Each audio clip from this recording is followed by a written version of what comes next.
Welcome to our home. Do come in, please.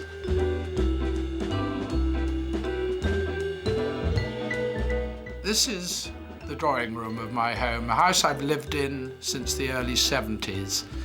It's a traditional family house, this. My wife and I brought up 3 children here. We've seen wonderful times, we've seen rows. It's a family home. So tradition really is the name of the game, and that never applies more than at Christmas time. I'm a Blitz baby. I was born 1940. So there wasn't nearly the abundance of things that there are now. But in those days, in the 40s, Father Christmas always brought the tree. Christmas is incredibly predictable in my house. We have holly, and of course we have a wonderful Christmas tree which I get every single year from my local street trader. Everything has to be natural. There's nothing artificial in this house at Christmas at all. These are the decorations for the Christmas tree. Some of them have been in my family for 50 or 60 years. And today, Toby, my grandson, is going to help me decorate, aren't you?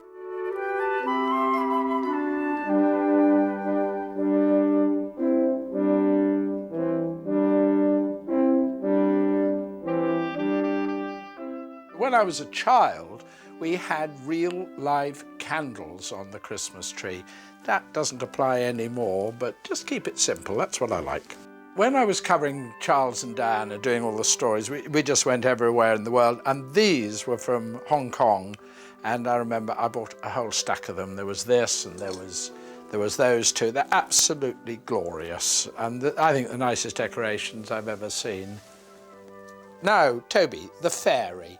Do you know that fairy has been in the Whittaker family for about 50 or 60 years. And every year she goes at the top of the Christmas tree. I think it's a bit uncomfortable for her, but she seems to survive. We're quite lucky in our household because I'm married to a Polish lady.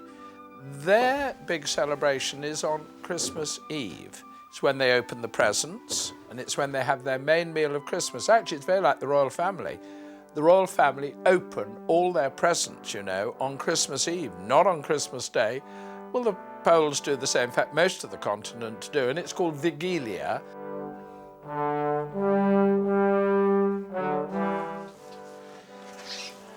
Now, I'm in my little bit of private heaven.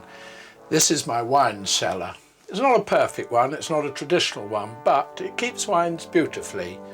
And I suppose I've got a couple of 100 bottles in here, and they're all jolly nice to drink. Some are 30 or 35 years old. I'm here to choose wines for the Christmas lunch. Now, before it, I like to have a Magnum. I must say, on Christmas Day, I like to drink out of Magnums. I think they're so much better than out of bottle.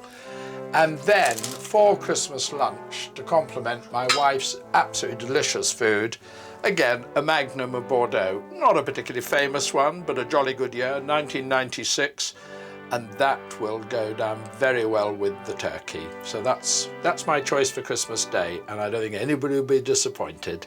It is, of course, I'm stating the obvious, a time for the children. I have 5 grandchildren.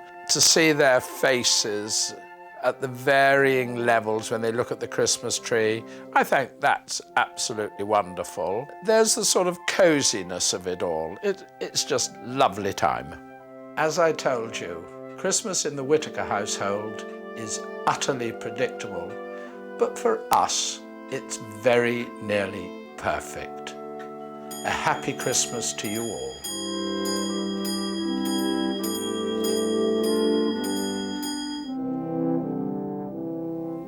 James, thank you very much indeed. What a beautiful house.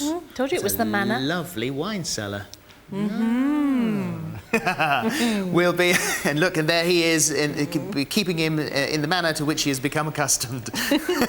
James will be back later with all the gossip on the new Diana tapes. Also coming up today, Rick Stein